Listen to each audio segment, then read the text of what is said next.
So far in the course, our discussion of social perception is focused mainly on judgments about people. But social perception also includes judgments about behavior, and that's what I want to focus on in this video. Specifically, I want to say a few words about attribution theory, one of the best-known theories in the history of social psychology. It's a theory about how people interpret behavior, how they make causal attributions or causal explanations for their behavior, as well as the behavior of other people. Now, why should anybody care? Why does it matter how people explain behavior? Well, because the way you explain behavior often determines what you'll do about it.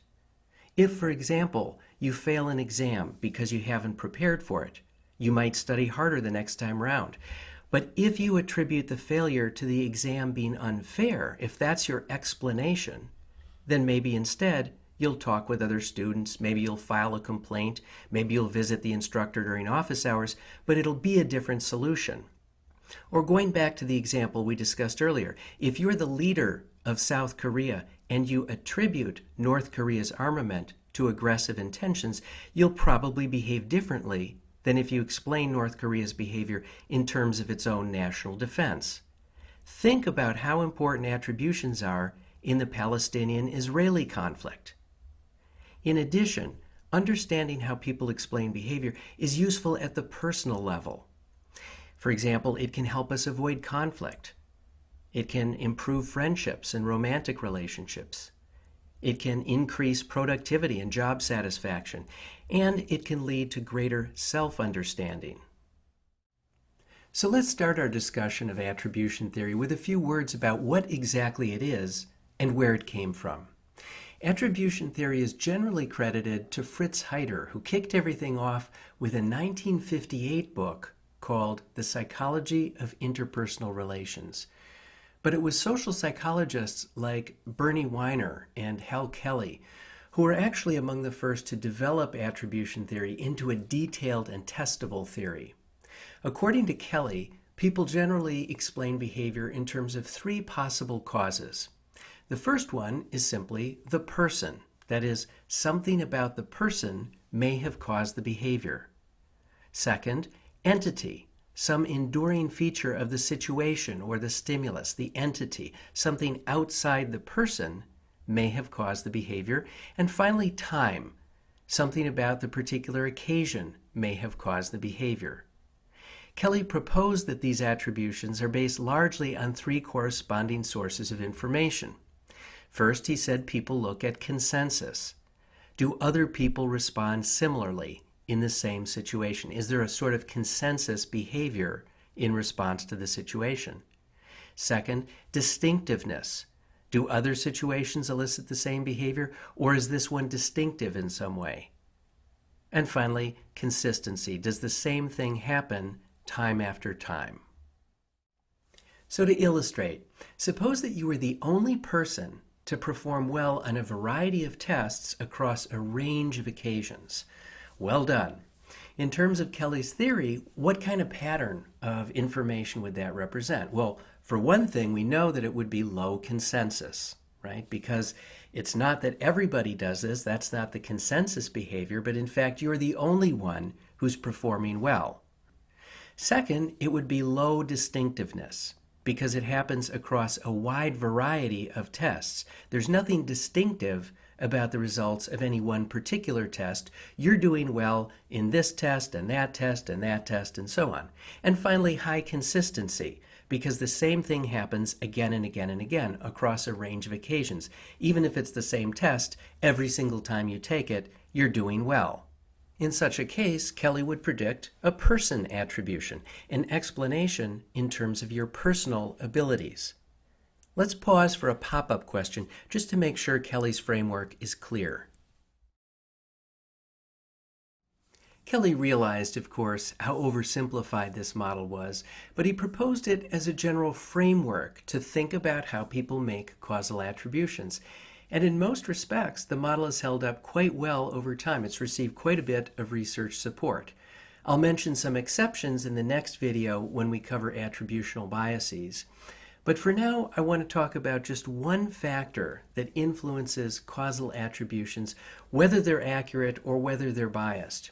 And that factor is something social psychologists call salience. A salient stimulus is one that grabs your attention in some way, that's prominent. So that's salient. Or, ah, that's salient. Or, whoa, whoa, right? Or this is salient. You get the idea.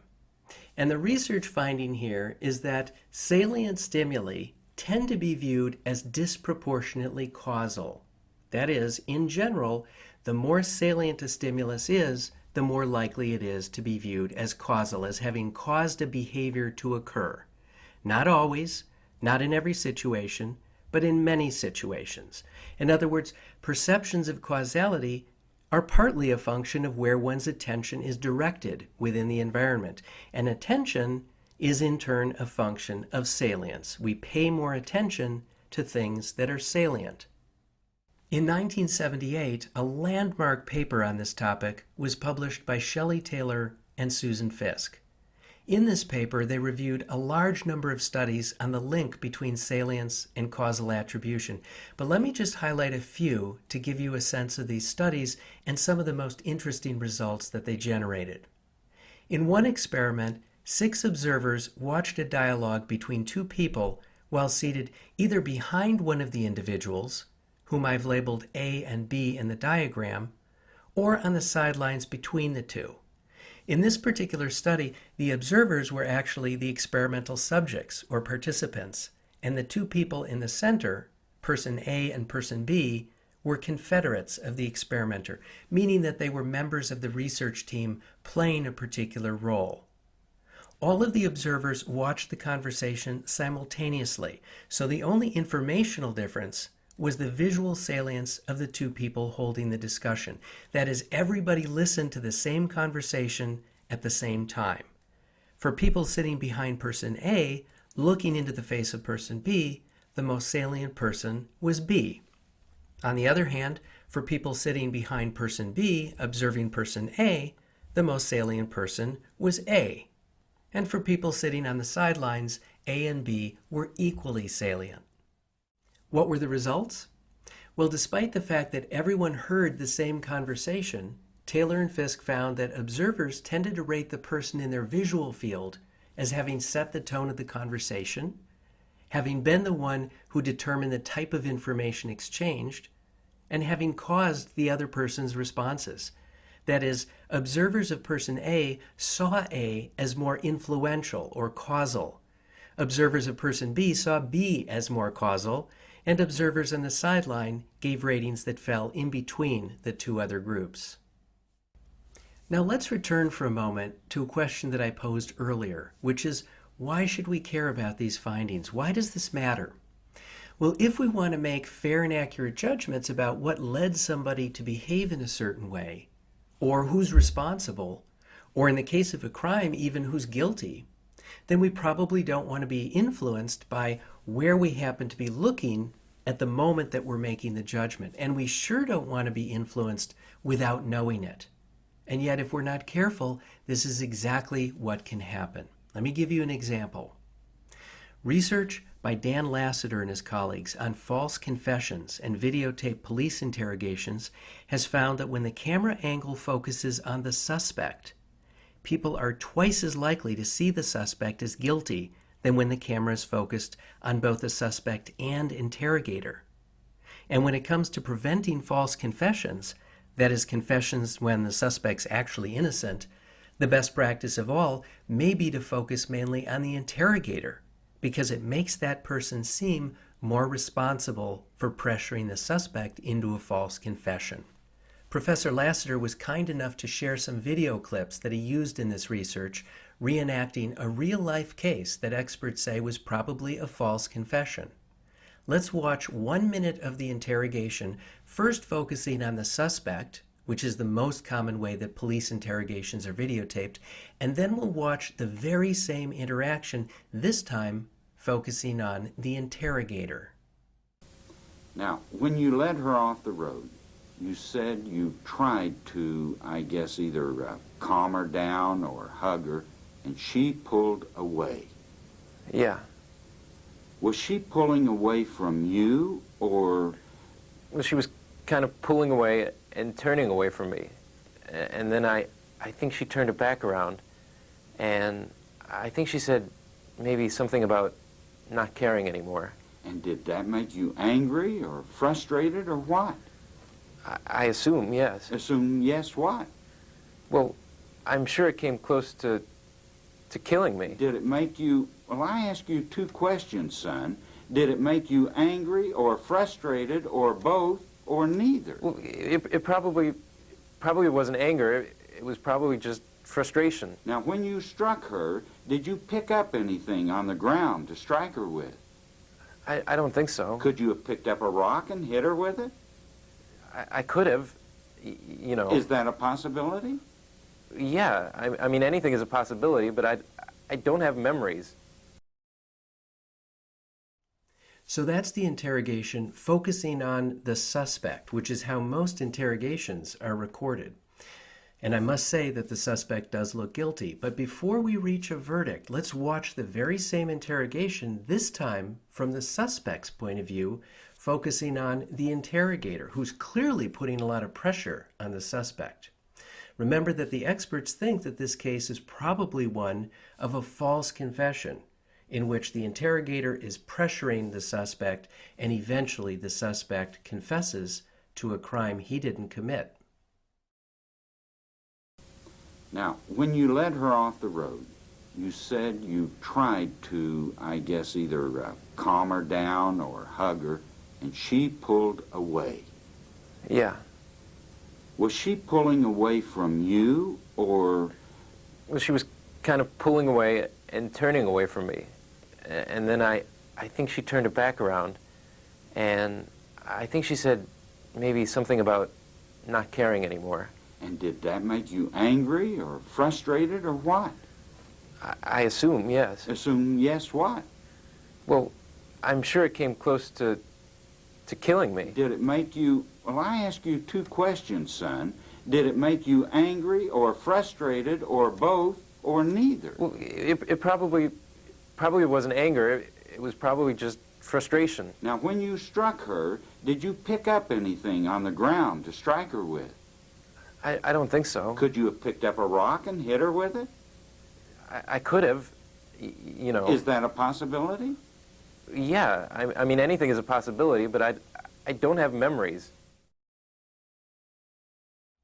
Focusing on the interrogator, it's much easier to see the pressure being applied and to see how an innocent person might end up looking guilty. In fact, because of this research, New Zealand adopted a national policy that videotaped police interrogations have to focus on both the suspect and the interrogator, so that the video is as fair as possible, as even-handed as possible. This is a great example of moving from theory, in this case attribution theory, to research on police interrogations, to policy. Research by Shelley Taylor, Susan Fisk, and their colleagues has also found that racial minority members are seen as talking more and being more influential when they're the only minority member in a group than when the group contains other minority members, thereby making the same person seem less salient. Now, of course, when things go well, the effects of salience might be fine.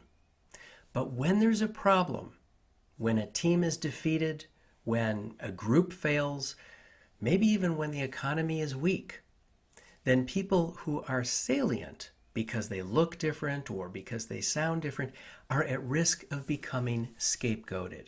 That is, blamed because their salience makes them seem more causal, makes them seem more responsible. Taylor and Fisk found that this dynamic operates across a wide variety of circumstances. For example, women tend to be seen as more causal when they're the only female in a group than when there are other women in the group. And people are seen as more causal when they rock in a rocking chair rather than sitting motionless, or they sit under a bright light versus a dim light. In fact, some studies have even found that when people are seated in front of a large mirror, they tend to view themselves as disproportionately causal. So the main point to take away from these studies on salience is that causal attribution is not simply a matter of logical deduction. It's also partly a matter of sensory perception, of what we happen to be looking at the moment or happen to be hearing at the moment. Again, we're coming back to the psychological construction of reality. Usually that psychological construction helps us make very accurate causal attributions. Usually, but not always. Sometimes we mess up. And that's the topic of our next video.